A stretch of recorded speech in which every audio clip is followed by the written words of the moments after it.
yang nantinya ditindaklanjutkan, ada tindak lanjut kegiatan dan hasil kegiatan. Berarti itu nantinya kita juga sudah menerapkan ke anak-anaknya, sudah ada hasil tadi diagram sama penilaian. Untuk meningkatkan apa harus keterampilan? Nah, untuk meningkatkan itu apa harus keterampilan? Boleh kemampuan. Ya, mengapa saya sampaikan keterampilan? Karena bahasa Indonesia itu ada 4 keterampilan berbahasa, berbicara, menyimak, menulis. Tuh. Kalau gini, misalkan ini judulnya program pintar sebagai media pembelajaran untuk meningkatkan pemahaman peserta didik kelas 9 pada materi keberagaman masyarakat Indonesia. Iya, nggak apa-apa. Boleh. Efektivitas media video pembelajaran menggunakan aplikasi KineMaster dalam meningkatkan keterampilan menulis, materi passive voice, bahasa Inggris kelas 9. Ya, itu dihitung berapa kata? 8, 9, 10, 11, 12, 13, 14, 16 tambah bahasa Inggris 17. 17. Bisa 18, disingkatkan lagi.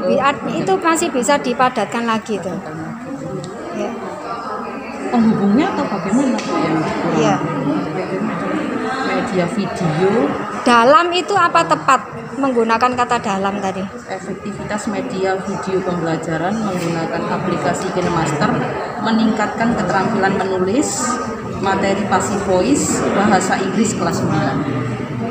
Judulnya masih proses ya. Beda dia yang tadi saya bisa dilipat-lipat gini Bu. Itu boleh nggak? Boleh. Ya. Itu kan inovatif ya. Iya, Ya. sudah pernah saya. Terus nanti ini di kelas 7-nya, kalau di kelas 9-nya sudah ada kuis dengan online Ya. dengan Ya, digabung aja. Oh, jadi saya Ya. masukkan kedua-duanya. Digabung. Iya. Jadi tak ber-TIK dan ber-TIK. Oh iya. Ini jadi ditambahkan ya, Bu? Boleh. Dan panjang nanti judulnya. Dihitung coba berapa kata? 1, 2, 3, 4, 5, 6, 7, 8, 9, 10. Belum keterampilan.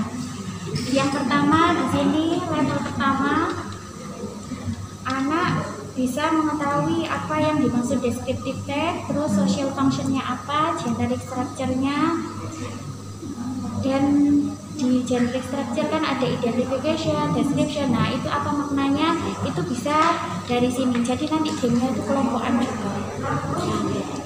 Terus di tahap selanjutnya, nah ini juga memindahkan deskriptifnya sesuai dengan hewannya, kira-kira hewan apa ini sesuai deskriptifnya ini. Dan di level yang terakhir ini, nah sudah ada pertanyaan tentang deskriptif teks dari hewan. Tinggal siswa memasukkan hewan apa yang sesuai dengan deskriptif yang disebutkan. Setiap level saya beri waktu, dan ketika permainan ini dilakukan, siswa saya putarkan lagu, Bu, biar sedikit seru gitu loh, Bu. Dan siapa yang lebih cepat nanti waktunya menyelesaikan ini, kelompok yang lebih cepat akan mendapat hadiah. Hanya seperti itu, Bu. Ya, oke. Ini ada kedepannya ada ingin menggabungkan dengan TIK enggak ini? Ya, insya Allah gitu, Bu. Nanti mungkin di YouTube. Di YouTube ya, tapi YouTube harus interaktif dengan siswa ya. Iya, Bu. Ya, Ini semester 2 soalnya. ya, oke. Ya, oke, terima kasih. Oke. Sekarang nomor 20. Nomor 20. 6 dan 7. Nomor 6. 6 dan 7, 6. Saya. Nomor 6 Ibu Juwita, SMP 8. Ya, silakan Bu Juwita. Iya, yang saya ambil adalah judulnya adalah penerapan Monka untuk meningkatkan kemampuan menulis advertisement kelas 9. Monka di sini adalah pertanyaan dari Montage Canva. Montage. Kenapa saya mengambil kemampuan menulis advertisement? Karena kebanyakan menulis itu suatu hal yang ini bagi anak-anak membosankan dan juga sulit, karena mereka itu misalnya kurang ide, kemudian kosakata terbatas, dan kemudian juga kebanyakan teknik yang digunakan itu monoton dengan pemberian topik, kemudian anak membuat atau dengan menyusun kalimat-kalimat acak menjadi sebuah paragraf. Jadi saya menggunakan teknik montage Canva untuk membantu mereka menemukan ide, meningkatkan kosakata sehingga bisa membentuk sebuah tulisan yang baik. Montage Canva diilhami oleh permainan teknik yang digunakan oleh anak-anak, yaitu montase gunting tempel untuk mendapatkan ide. Jadi mereka menggunting dari gambar-gambar yang sudah ada, kemudian untuk ditempel kembali menjadi sebuah karya yang baru, itu montase. Kemudian menggabungkannya dengan nanti dengan Canva. Kemudian dari sini kegiatan pembelajarannya adalah di awal siswa dibagi menjadi kelompok. Satu kelompok terdiri dari 2 orang siswa. Kemudian dari dikelompokkan menjadi 2 orang siswa, masing-masing kelompok menentukan topik iklan yang akan dibuat, karena di kelas 9 itu iklan itu terdiri dari 2, yaitu produk dan jasa. Jadi mereka menentukan akan membuat produk atau jasa. Setelah itu guru menjelaskan apa yang harus mereka lakukan, bahan-bahan apa yang dibutuhkan dan sebagainya untuk menggunakan untuk dibawa ke sekolah ketika proses penulisan. Kemudian guru juga menjelaskan montase sendiri itu apa. Setelah itu dijelaskan juga tentang Canva. Nah, penulisan advertisement ini dibagi menjadi 2 tahap. Yang tahap pertama dilakukan di sekolah, dan tahap kedua mereka lakukan di rumah dengan HP masing-masing. Karena kebijakan sekolah tidak boleh membawa HP ke sekolah. Untuk yang di sekolah, mereka membuat montasinya. Mereka membuat montasinya di sekolah, kemudian mereka mengaplikasinya ke Canva itu di rumah dengan HP-nya mereka. Nah, untuk Canva sendiri, jadi anak-anak diberikan link YouTube untuk menonton tutorial Canva. Jadi mereka diminta mendownload dari aplikasi Play Store terlebih dahulu, kemudian mereka bisa melihat tutorialnya di YouTube dengan link yang sudah diberikan. Nah, seperti itu. Kemudian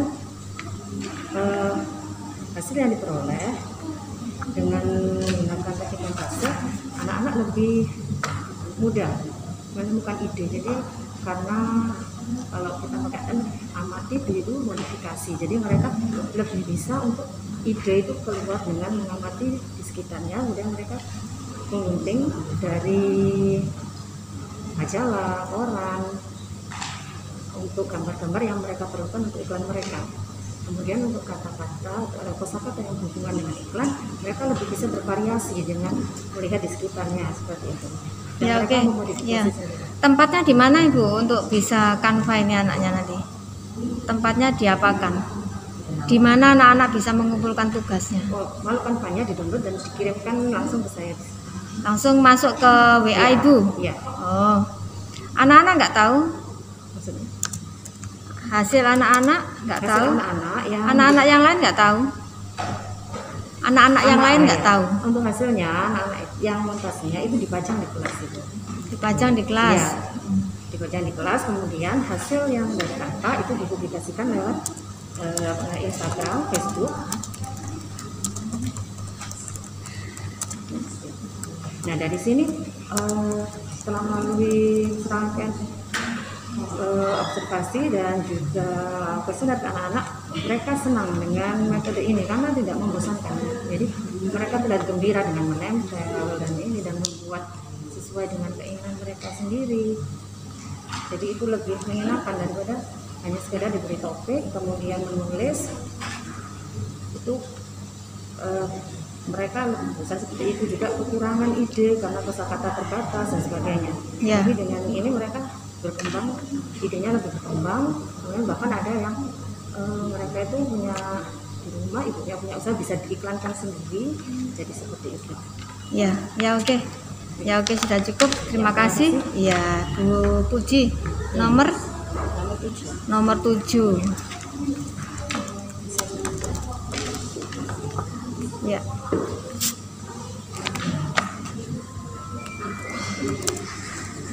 Ya, silakan Bu Puji. Assalamualaikum warahmatullahi wabarakatuh. Waalaikumsalam warahmatullahi Perkenalkan, saya Puji dari SD Pada pembelajaran kali ini untuk penulisan inaugural kali ini saya menggunakan judul Wordwall sebagai media pembelajaran dalam meningkatkan kemampuan menulis teks cerpen siswa kelas 9 SMP Negeri 8 Pasuruan. Kenapa saya menggunakan media Wordwall ini? Karena terinspirasi dari media saya sebelumnya yang pada waktu itu menulis teks cerita inspiratif menggunakan kartutar. Itu kan digunakan secara manual dengan menempelkan gambar-gambar yang menggunakan kertas karton, kemudian dengan styrofoam. Tetapi pada penelitian kali ini saya menggunakan media aplikasi yang disebut dengan Wordwall. Karena di dalam pembelajaran ini anak-anak itu lebih senang karena sekarang modelnya anak-anak lebih banyak menggunakan HP. Pada pembelajaran ini, kenapa saya terinspirasi dengan pemilihan kartutar kemarin yang sekarang saya aplikasikan menggunakan aplikasi yang di internet seperti ini. Anak lebih banyak menggunakan HP daripada manual. Sehingga dalam menulis teks cerpen ini yang biasanya anak itu kesulitan untuk mengungkapkan ide-idenya, maka dengan menggunakan Wordwall, harapan saya anak akan lebih inovatif, lebih kreatif. Karena pada pembelajaran ini untuk prosesnya agar saya mendownload dulu atau mendaftar dulu Wordwall. Di situ sudah banyak tampilan-tampilan atau pilihan-pilihan. Dan pembelajaran ini saya tidak menggunakan hanya tokoh cerita saja, tetapi saya menggunakan 3 model. Yang pertama adalah memilih tokoh cerita, kemudian karakter tokoh, kemudian juga setting atau latar cerita. Dengan demikian anak-anak sudah bisa membantu, media ini bisa membantu anak-anak dalam pembelajaran, khususnya untuk menuangkan ide-idenya dalam bentuk paragraf sehingga berakhir dikembangkan dalam bentuk tulisan. Ya oke, yang jadi pertanyaan, Wordwall ini kan banyak modelnya. Ya. Bu Puji pilih yang mana? Saya milih yang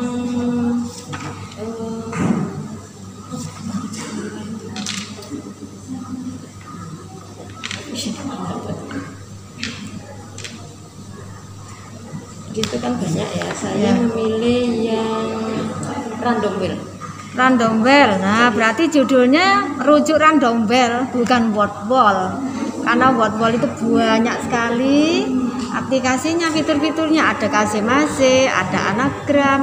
Berarti titik tolak judul itu Wordwall. Kalau apa tadi? Random Wheel. Kalau Wordwall berarti jenengan harus mengikuti semua itu, anagram, KCMAC, Random Wheel. Nah, itu yang jadi maksudnya gini, Mbak. Jadi menggunakan aplikasi Wordwall dengan memilih random pilihan yang random. Judulnya apa? Judulnya memang Wordwall. Nah, itu ya. Jadi ini diganti. Judulnya itu sudah dari judul sudah harus istilah konsisten ya. Kalau judul Wordwall berarti itu mencakup apa? Kalau jenengan masuk dari Random Wheel itu sudah langsung spesifikasi masuk ke putar itu ya. Nah, itu. Jadi memang awalnya itu kita masuk di Wordwall dulu, kemudian baru kita pilih yang random wall. Iya. Nah, setelah itu baru kita beri tokoh-tokoh judulnya, kemudian pilih gambar dan nama tokoh cerita, kemudian kita pilih karakter. Di sini saya mengambil judul Roda Putar atau Spin the Wheel sebagai media pembelajaran untuk meningkatkan keterampilan bicara peserta didik kelas 9 pada materi keberagaman masyarakat Indonesia. Untuk latar belakang judul ini bagus. Di sini saya mengambil judul ini mengambil keterampilan pembelajaran, karena selama ini pendidikan Pancasila itu adalah mata pelajaran yang tidak menarik bagi anak-anak dan anak-anak cenderung jenuh di situ. Makanya saya bikin permainan roda putar atau spin the wheel agar anak-anak semangat untuk belajar.